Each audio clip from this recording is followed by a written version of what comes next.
boy B.Rob. You're watching Take a Seat with G. Keep locked for what's next, man. Look, I wrote this thing in 2021, but these words supposed to be timeless. Everybody claiming this here's their time. Hi everybody, and welcome back to the channel. You know, it looks a bit different right now, but I'm gonna let you guys know in a second what we're doing. Welcome to the first official episode of Take a Seat with G, who that is me. And today we have, I'm just gonna take in the moment for a second right now, but this is just a very, very special day. Okay, I've been planning this project for like over a year now, and I'm like, I don't know where to start. I don't know how I'm gonna do this.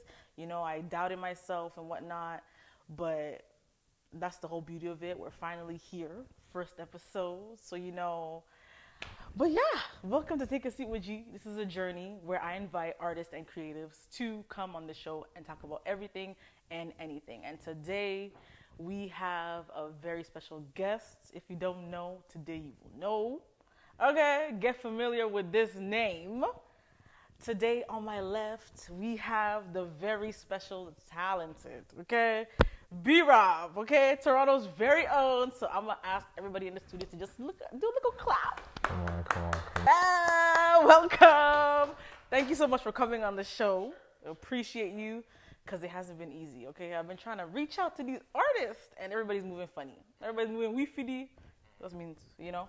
So I appreciate you for taking the time out to just come on here and just talk to us about your process and how everything goes on as being an artist, especially in Toronto, you know, with everything. I feel like Toronto is not the biggest place of support.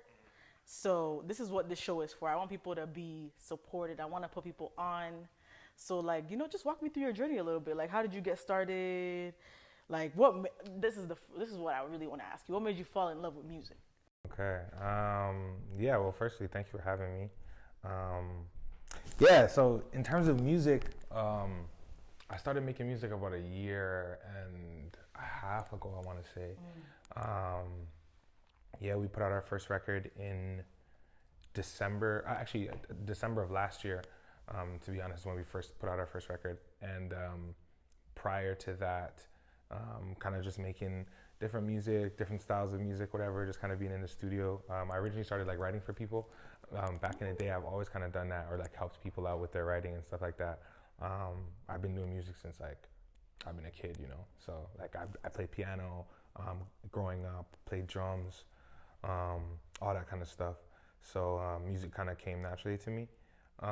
Yeah, I started helping people write, and then just said, you know what, let me start writing some stuff for myself. And then never really wanted to lay it down. And then I got to the studio one time with one of my dogs, and he was just like, yo, like, let's go in there, you know, see what's up. So went in there, kind of did it, and came out with like 3 songs in like 20 minutes. And then just from there, it was like, yo, just keep kind of going. And, you know, the rest of the band kind of pushed me to be like, yo, like, put this out, let everybody hear it, you know, because you're nice. So that's kind of where we started. And then, you know, we just kind of, we're here now. Yeah. That's lit. No, because this guy is very talented, okay? I'm going to tell you how I discovered you. This was the time. So I was on Instagram trying to figure out, okay, who am I going to bring on the show, whatever. And then like a promoted thing came on, and it was Slide With Me. Okay. Yeah. And I'm like, who is this guy? Okay. And I'm like, I went on the profile, I was like, Toronto? Okay. I'm like, oh, wow. Okay. So I heard that, saved it, and I'm like, okay, I'm going to try to reach out to him first. Okay. And then after a while, I even forgot. After a while, I forgot. And then I think I seen you have like a party for like the Keeping Me Honest. Yeah. And then I'm like, okay, I'm going to go listen to the tape. And I said, I said, first of all, this guy is not no average Joe, okay? You could rap, you could sing. How did you get into that? And I'm like, no, this man has bars, okay? First of all, it's not no fake singing. Like, you could actually sing.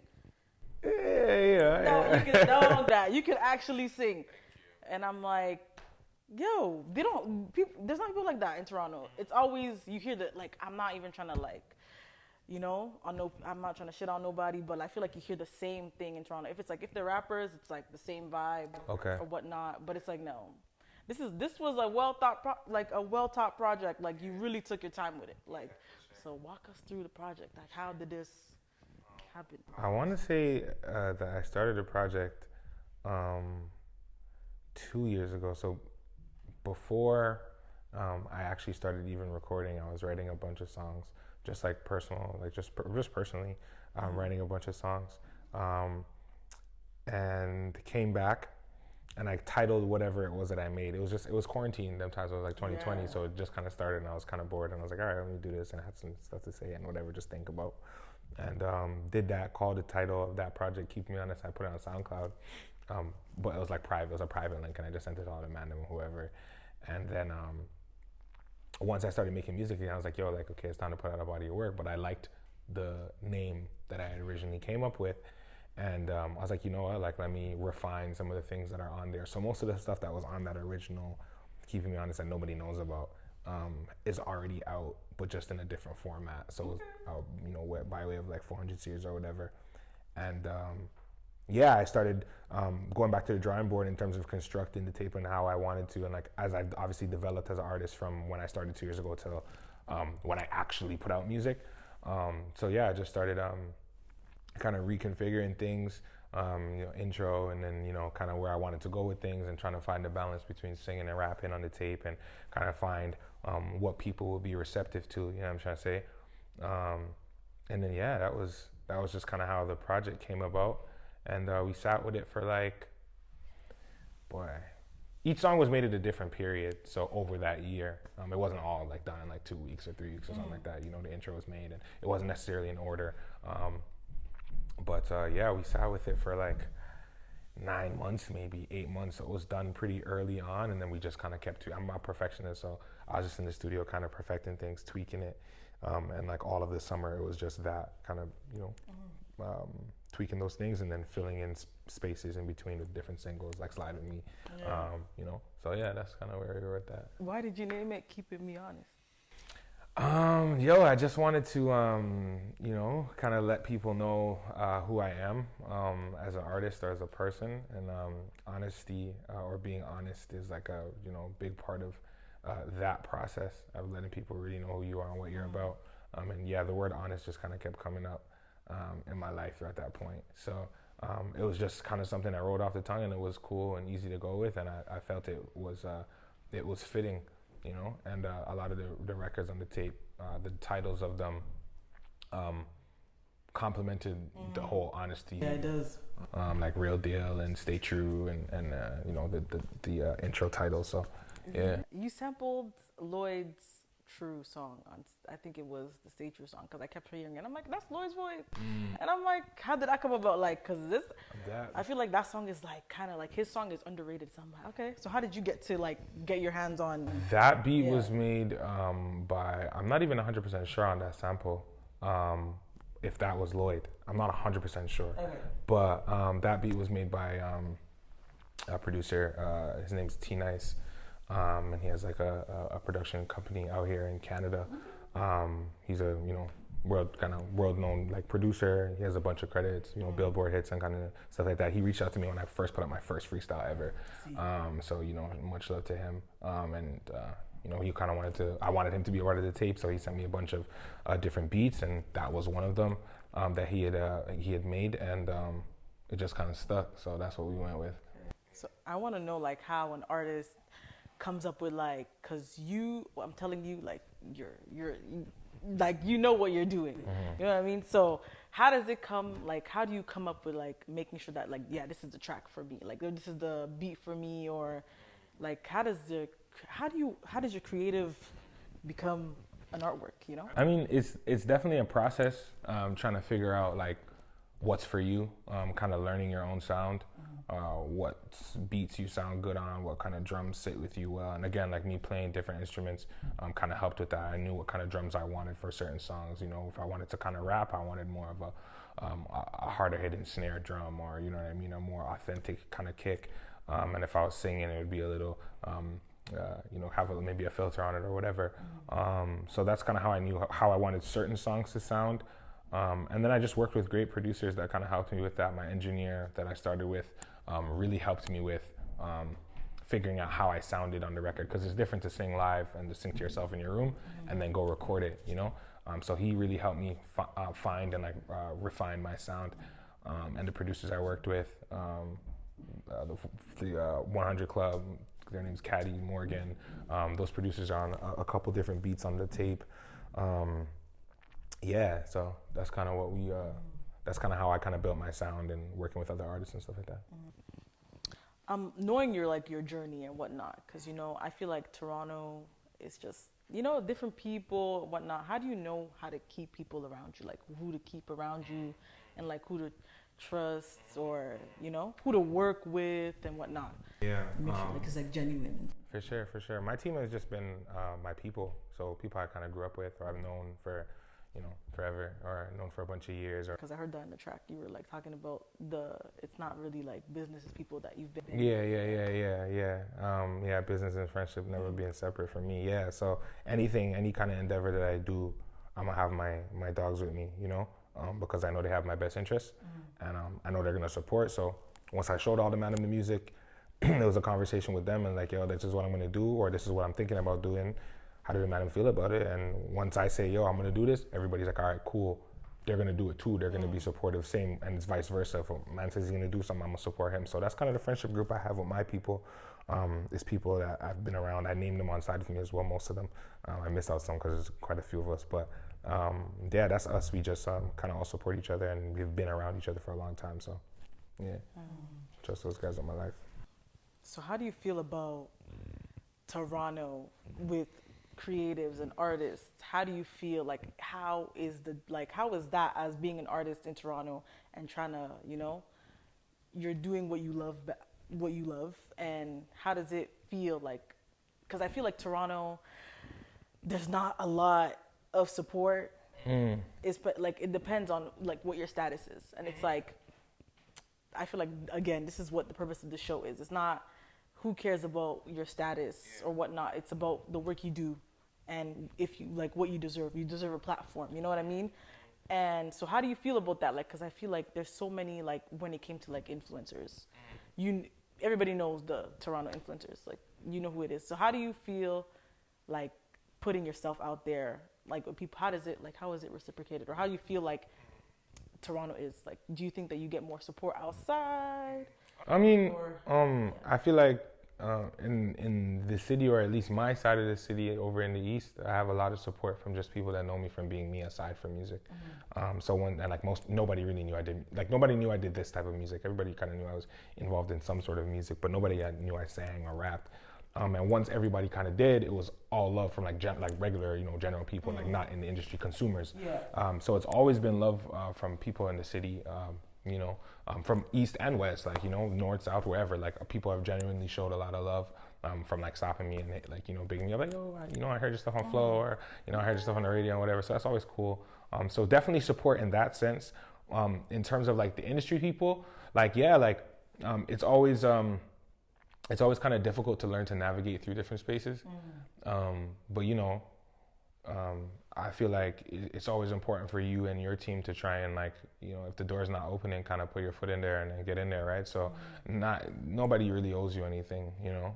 Sometimes you come into the game thinking, oh, well, my music's good, so everybody should rock with it. But it's like, nah, you know, people have been in this industry for 5, 10, 15 years plus, 20 years plus, and have made their own way. And you can't really expect any handouts or expect somebody to kind of pick you up along their ride. You know, if they do, and that's a great story. But for the most part, I don't really think about how other people within the industry kind of are not really working with us. I'm always open to making connections, but I don't really think about whether or not they're going to put me on to something. You know what I mean? It's just like, yo, if they rock with it and they, you know, it's organic and they feel compelled to do that, then it's cool. If not, it's all good, because I know that, like, I have my people to kind of push our own way through things. And I think, you know, my team is full of competent, you know, people. So, yeah. Okay. So how do you feel like, what do you love most about this city, Toronto, as a whole? The culture. I'm Jamaican, so it fits right in. You know, that's a big part of the Toronto culture. Really, culture is you know, is that thing for me still that I love about the city. You can't really get anywhere else. So. And if you were to work with two artists from Toronto, who would it be? Let's not do Drake. Let's do somebody else. But 2 artists from Toronto. Yeah.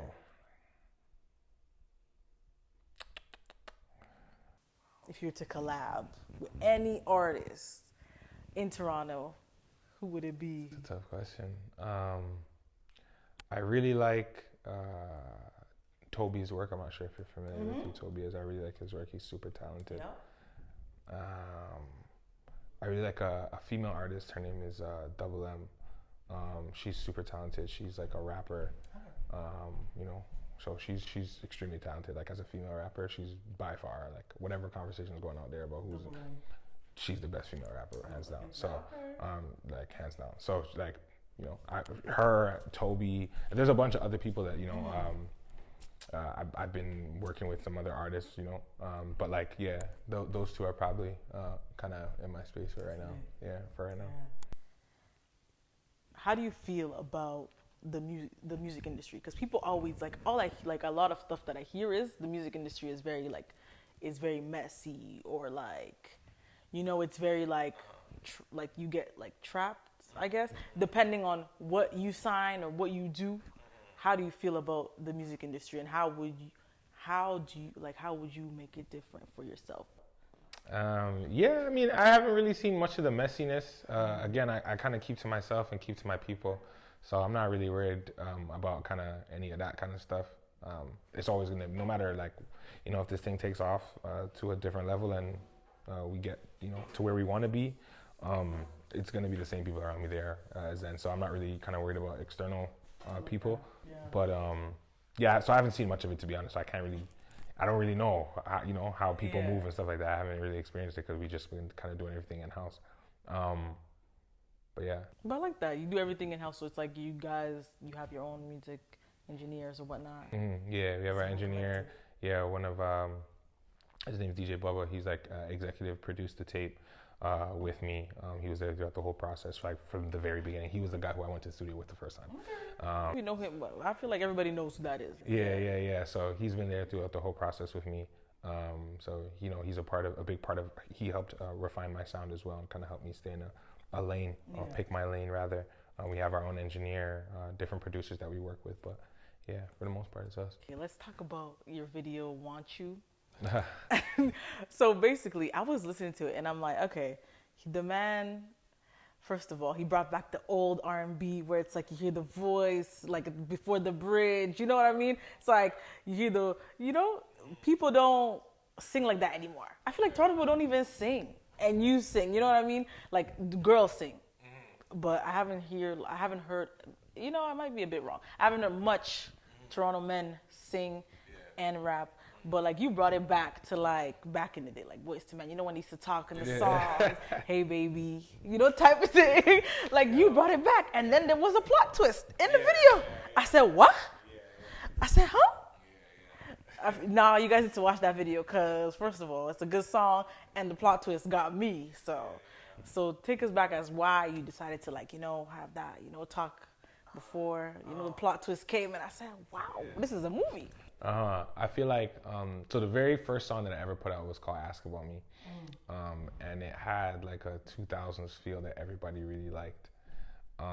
And my favorite like era or time of music is the late 90s, early 2000s. Obviously I love like the 2010s too, that was pretty cool, or like 08 to like 2011 was cool. But yeah, the early 2000s was my favorite kind of era. So that's where I draw a lot of my inspiration from in terms of how I sing. So that's why one of the biggest compliments I got after I released my first record was, "Fam, this is giving me 90s, you know, this is giving me 2000s." And like that was a big compliment to me because to me that's one of the better eras of music. So I was kind of going for that. That's why you kind of hear the male over another male vocals with the ad-libs between me and Lucas. And yeah, I just wanted to kind of represent that in the video as well. I thought like, you know, it's cool to do like videos with scenes, you know what I mean? As opposed to just kind of me standing there, especially with being in the city, me standing there with a bunch of money. And that's all it is these days, child. Big girls shaking ass. You know, we're not saying it's bad and all, but you're different. Yeah, I wanted to approach it differently and kind of try and be creative, add some creativity in there. So that was the whole kind of kind of inspiration behind that. The director, Victor Ali, who does all of my video work, was amazing with kind of helping, drawing for different inspiration, kind of creating a vision board and how we wanted to execute things. But yeah, that whole process was kind of a team effort and just like trying to, draw for that 2000s feel, late 90s feel. No, it got me there for real. The plot twist, I was like, okay, well, she's for the streets. What, how do you, what inspired you in this, recent project? Like, what inspired you? Because there was I feel like there was a lot of, different, there was like heartbreak, stuff like that. Like, what inspired the work? Just regular life, really. I mean, I feel like as much as people are different, we're all pretty similar, and we all kind of go through the same things. So I felt like, like most people, and I got that from just the fact that like me and my dogs can talk about relationships, and we all have things that, intersect. So it's just like, there has to be a point where if I can find that middle ground of where everybody's kind of story or everybody's experiences intersect and put that into music, it'll be relatable for everybody, So it's just kind of drawing on different experiences, past relationships, friendship as well. Not even just like romantic relationships, but friendships, then like success, failure, stuff like that. So it's just about a lot of different things that kind of pulled together to like make that. So you said that you were working on your project during the pandemic. What has the pandemic taught you about yourself? Like, what did you learn about yourself, and how was it all like the process? Because I know Slide With Me was recorded during the pandemic because I seen masks in the video. So how was that? Like, how was it as an artist, the process? Because I feel like a lot of people paused a bit during the pandemic, and that's when you basically put out, some quality. You made good, like you said that, but you said that you've been working on it for like 2 years now. So you made quality work. So how was the process, and what did you learn about yourself during the pandemic? Because I feel like a lot of people, they found different parts of, like, they learned different things about themselves because it was like you're really by yourself for a while. For sure. I don't feel like I learned much about myself that I didn't already know. I know that like I'm pretty resilient, headstrong, and like if I want to do something, I'll do it. And it's just, if I needed to pivot, I'll pivot. Like I've always been the person to kind of get to things wherever I need to get to it. So it didn't really teach me much about myself personally. Like I knew I was always able to do those kind of things. But in terms of like navigating the space during the pandemic, it was difficult. I won't even lie to you. It was very difficult.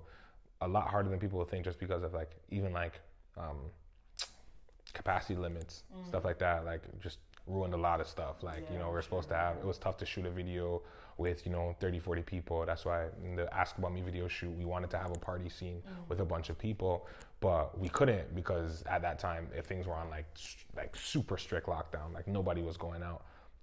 So it was super difficult to do that. So we kind of had to improvise and adjust. But again, like that's just kind of what we all do. Like me and my team, like know how to pivot, kind of know how to find our way. So it was difficult navigating, but I guess like, the tools that we have kind of helped us do that. So. Yeah. So what are you listening to right now? Artist-wise? Yeah. Projects. I'm trying to think of the last project I listened to front to back. I listened to Richer Than I Ever Been front to back. That's Rick Ross. I listened to that. I listened to CLB front to back. It's a great project. Boy, I'm trying to think. Who else dropped? Gunna just recently dropped. I didn't listen to Gunna's tape. I didn't listen to Gunna's tape. I actually listened to Russ's tape. Okay. That was cool. That intro was ridiculous. Shout out Herb. Yeah, that's kind of what I'm listening to. I like rappers, but I often listen to like older like music too. I don't really listen to a lot of these like newer artists and that. How do you feel about new music? Because for me too, I love the 90s and like early 2000s and whatnot. Music is definitely different now. Like, how do you feel about the shift? And what do you like? Like, what do you like? Because you said that you do like the 90s and whatnot. But what do you like? Like, how do you feel about how fast the industry is moving? Like, it's changing. It's, for sure. Yeah. R&B is different now than it was before, for sure. I don't necessarily like or dislike what it is now. Like, it's cool. It's just a different lane. It's not really a lane I'm in, so I don't really try and jump in it, you know? I just kind of stay in my own and stick with it. And there's a niche of people who love it. You know, I feel like most people around, like, you know, even younger kids like that style of music. It's what's everywhere, you know? Yeah.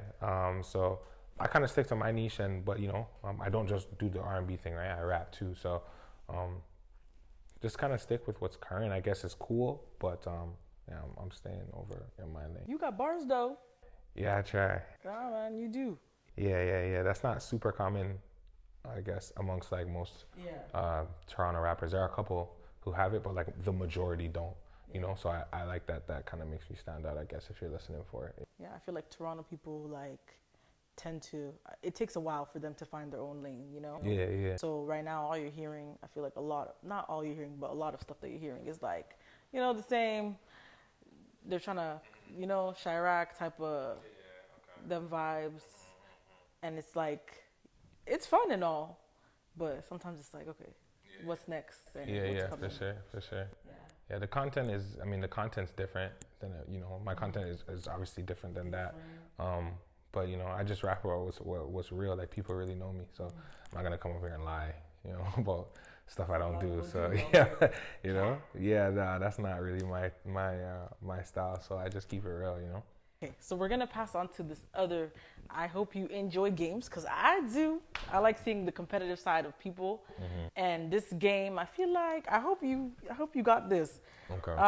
We're going to play Song Association. Oh, boy. Do you know the rules of the game? No, you have to. Okay, so Song Association, basically, I'm going to give you a word, basically a word, and you have 10 seconds to sing a song. You're going to have to sing it or rap a song with that word in it. Okay. Yeah. Okay, I could probably do that. All right. You ready? Yeah, I think I could. Okay.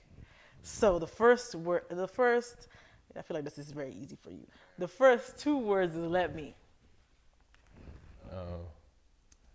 I could change your life if you let me. Yeah. Okay. I mean, you're supposed to sing it, man. This is the part of. But you have to sing. I thought you just said I could just. Sing. I mean, no.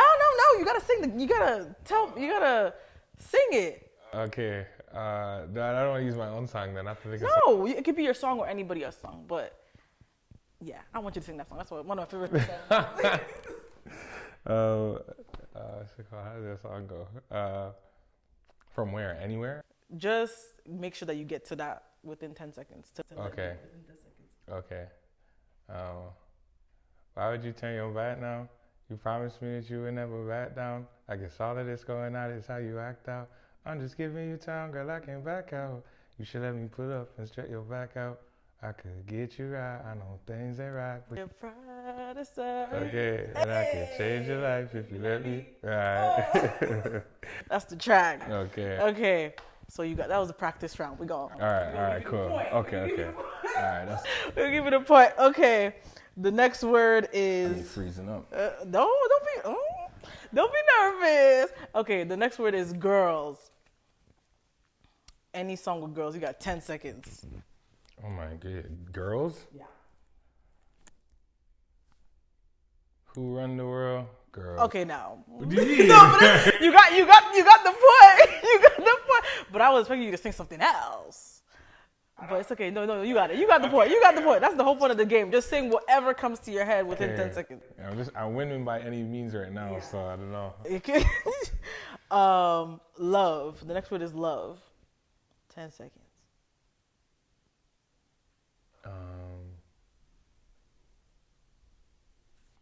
Why can't I think of anything? Oh. I don't even know. Why can't I think of anything? I'm freezing right now. Hold on. I still have 10 seconds. I might lose this point, so I won't even lie to you. This is crazy. Oh, look, I know girls love Beyonce. Okay. Is that 10 seconds? I think you. It was a long time. So yeah. I won't lie. Okay. Can't.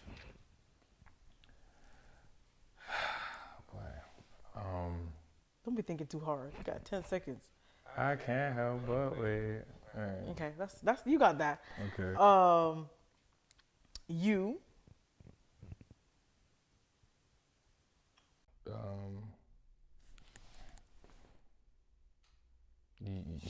Yo. Every song has you. That's what I'm trying to say. Like, you're trying to say, I'm trying to think about it. Every song has you. Yo. I lost this one. Go to the next one. You're using such simple words that it's throwing me off. That's the point of the game. Okay. You're supposed to get it. Okay. Honest. Come on, man. This has to be on my tape somewhere. Yeah. That's the title of your song. That's the title of your. Yeah. Keeping me honest, keeping me honest. Yeah. Sing a little bit more. You got to give us more. You've been losing. But that's all the way in the interlude. That's what the interlude is. The middle is just saying, keeping me honest. I'm just saying that. It should be. Okay. Okay. Real. If you leave and girl complain. If you mean it, girl, just say it, keep it real. Period. All right. Okay. I want more. I don't believe that what you're saying is how you feel. I'll just try to give you time to heal. The man doesn't want to give us his voice. He's giving you guys a little sample. That's time. It means it's time for you guys to go listen to the mixtape. Yeah, exactly. Yeah. Okay. Another word is drip. Big drip. I fell in love with a lip. Hey. Yeah, all that. I thought you were gonna sing drip too hard, don't stand too close. That came to mind. And okay, no, we're almost at the end. Okay. Last. The word last. That one's a little harder still.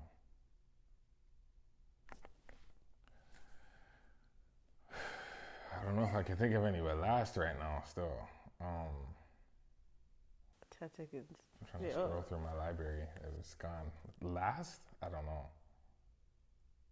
Yeah, you done. I'm done for. Yeah. Mm-hmm. I don't even know. I'm not gonna help you out. It's okay. You don't need it. Okay. And the last word is slide. Okay. You gotta give me some. Why don't you just slide with me, slide with me, slide with me, slide with me? Oh, why don't you just slide? Tell me if you're sliding, baby.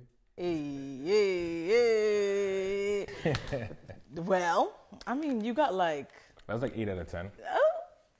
You went over the timer a little bit. That's like 8 out of 10. I'm okay with an A. Okay.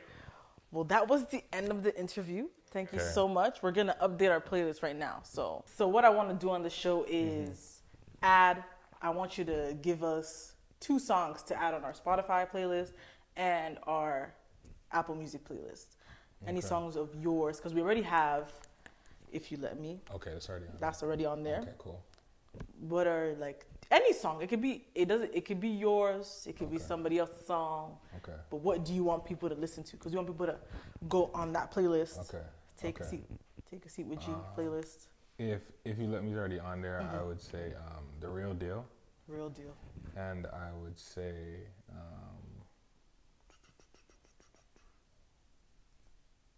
Big Ballin'. Okay. Big Ballin' by you? Yeah. Okay. Period. It's on the tape, so yeah. Period. Yeah. All right, we're going to add that to the playlist after. But thank you so much for taking the time to come and take a seat with me. All right. You know, it was lit. Yeah, it was. You guys go get that tape. For sure. Listen to the tape. It's really, it's a piece of art. Yeah. I hope you guys enjoyed that. Subscribe to the channel. Subscribe to his channel. Get that tape and like the playlist and everything. Definitely. Thanks so much for watching. All right.